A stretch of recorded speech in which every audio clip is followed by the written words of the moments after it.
सदियों से श्री मणिमहेश कैलाश पर्वत की यात्रा पारंपरिक रीति रिवाजों से चलती आ रही है। उसी के चलते चंबा में स्थित 10 नामी अखाड़े से मणिमहेश यात्रा को पवित्र छड़ी का आयोजन भी होता है। आपको बता दें कि इस वर्ष सितंबर मास की 4 तारीख को ये छड़ी यात्रा सायं 4 बजे 10 नामी अखाड़े से श्री मणिमहेश कैलाश के लिए प्रस्थान करेगी, जिसमें जिला प्रशासन के साथ चंबा के प्रबुद्ध लोग भी इस यात्रा में शामिल होंगे।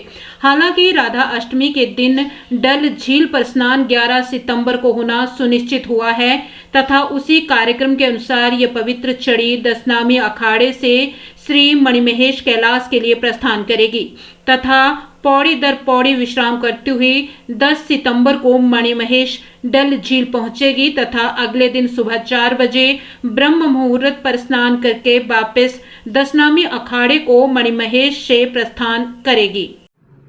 इस वर्ष भी 2024 सितंबर 4 को छड़ी निकलेगी। विधिवत इसका अभी मीटिंग हुई एसडीएम साहब से और डीसी साहब से, और बहुत सौहार्दपूर्ण वातावरण में मीटिंग हुई और साधु संत लोग भी इकट्ठे हो रहे हैं।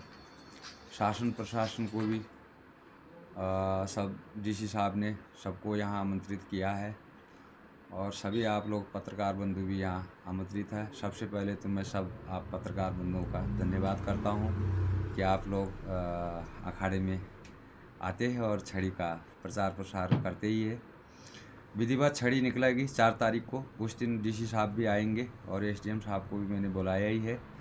और 4 तारीख को शाम को 4 बजे यहाँ से छड़ी निकलेगी और लक्ष्मी नारायण मंदिर में चाय पानी होने के बाद में राधा कृष्ण मंदिर में रात को स्टे करेगी। और उसके बाद में दूसरे दिन 5 तारीख को महिला में दोपहर का भोजन होगा और शाम को राख में स्टे करेगी 5 तारीख को। और 6 तारीख को दुर्गट्ठी में पहुंचेगी, 7 तारीख को भरमौर में पहुंचेगी, 8 तारीख को हड़सर में और 9 तारीख को धनसो में और 10 तारीख शाम को मणिमहेश डल झील में पहुंचेगी। और 11 तारीख सवेरे डल झील टूटेगा और विधिवत वहाँ छड़ी की पूजा अर्चना होगी। सब साधु संत लोग वहाँ स्नान करेंगे और स्नान करके 11 तारीख को वापसी हो जाएगी।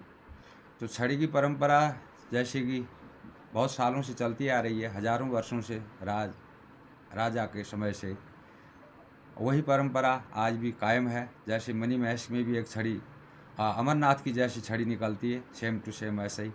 और बहुत सालों से एक छड़ी हमारी जो है उत्तराखंड में बद्रीनाथ केदारनाथ में वो 12 जिलों में वो करती थी, वो भी कई सालों से बंद थी। पिछले 5 साल से वो भी 10 नाम जुना अखाड़े की छड़ी निकलती है।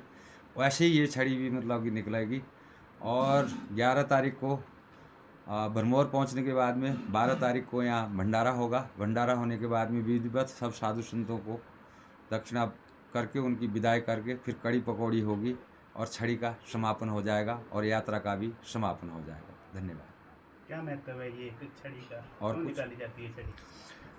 छड़ी तो सदियों से निकाली जाती है। या आदि गुरु शंकराचार्य ने इसको निकाला है। छड़ी को दंड के रूप में भी मानते हैं और धर्म का प्रतीक भी मानते हैं। और आदि गुरु शंकराचार्य ने जब हिंदुस्तान में हिंदू धर्म प्राय लोप हो गया था और सब तरफ विधर्मी लोग थे उस समय, जो अन्य धर्मों को मानने वाले थे। वो आज से 3000 वर्ष पहले की बात है, जब कोई शैव धर्म मानने वाले थे, कोई यम धर्म को मानने वाले थे, सनातन धर्म को प्राय माना नहीं जाता था। उन्होंने नागाओं का एक विधिवत अखाड़ा बनाया और वो ये छड़ी की परंपरा उन्होंने चलाई कि ये सनातन धर्म का प्रतीक है। तो प्रतीक होने के नाते ये छड़ी का यही महत्व है कि सबकी इसमें आस्था है। और हिंदू धर्म का जो है कि पुनर्स्थापना भी किया था। स्थापना के उसमें चारों तरफ जो है कि उन्होंने जहाँ जहाँ तीर्थ स्थल थे वहाँ ये मतलब कि छड़ियाँ घुमाई थी। तभी से मतलब ये छड़ी का मतलब की परंपरा है। ये सनातन धर्म का मतलब कि प्रतीक चिन्ह माना जाता है इसको।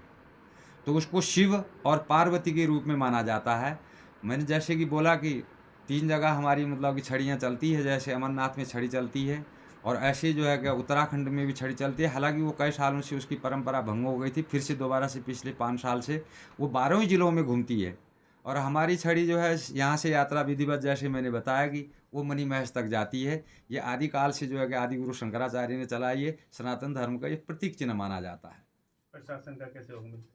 प्रशासन का अच्छा सहयोग है, एसडीएम साहब से और डीसी साहब से जो है कि जैसा कि मैंने बोला कि मीटिंग हुआ और उन्होंने हर चीज़ के लिए मेरे को पूर्ण रूप से जो है कि आश्वासन दिया है कि कहीं भी किसी भी प्रकार से जो है कि आपको कोई नहीं आएगा। 1-2 साल से कुछ भरमौर में या रास्ते में कुछ ऐसी मतलब कि कुछ घटनाएं पिछले साल बाबा लोगों के साथ में घटी थी। उन्होंने ये आश्वासन दिया है कि अब की बार कोई भी किसी भी प्रकार से प्रशासन बिल्कुल चुस्त और तंदुरुस्त रहेगा और आपकी हर प्रकार से सहायता करी जाएगी। ये आश्वासन एसडीएम साहब ने और डीसी साहब ने मेरे को दिया है। कितने साधु संतों के साधु संत तो हाँ, कुछ सालों से साधु संत भी कम आने लगे, क्योंकि वो कम आने का विषय ये हुआ कि ऊपर उनका कोई व्यवस्था नहीं हुआ और इनका स्नान का भी 2-2 हो गया, कोई 11 को तो भरमौर वाले 12 को।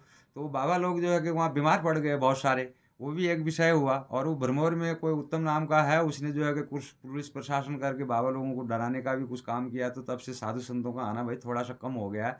फिर भी जो है कि रहेंगे 20, 25, 30 साधु तो साथ में रहेंगे। पहले तो 50, 60 साधु मेरे साथ में चलते थे। तो थोड़ा प्रशासन ने भी उसमें जो है कि ध्यान नहीं दिया और उनकी कोई व्यवस्था नहीं करी। रास्ते में व्यवस्था ना होने के कारण मतलब कि साधु संत लोग 2-1 साल से जो है कम आने लगे। कितने सालों से ये परंपरा चल रही है? परंपरा तो जब से ये अखाड़ा चंबा में है, 1000 वर्ष से जो है कि अखाड़ा यहाँ है और उसका रिकॉर्ड जो है कि लक्ष्मी नारायण मंदिर स्वयं उसका हुआ है और 1000 वर्ष से ये परंपरा चल रही है जो चंबा में चल रही क्या है। नाम है अखाड़े का? ये पंचदशनाम जुना अखाड़ा है। श्री पंचदशनाम जुना अखाड़े की स्थापना 1000 वर्ष पहले हुई थी। साहिल वर्मन राजा ने जब ये नगरी बैठाई थी, तभी से ये परंपरा भी है। और उस जब राजा काल में तो राजा साहब खुद ही यहाँ आते थे और छड़ी का जो है कि पूजा अर्चना करते थे। अब जो है कि जब से राजाओं का शासन हट गया, तो अब शासन प्रशासन इसका पूर्ण रूप में अपना सहयोग करता है, छड़ियों को देता है जिस लेके पर बहुत ज़्यादा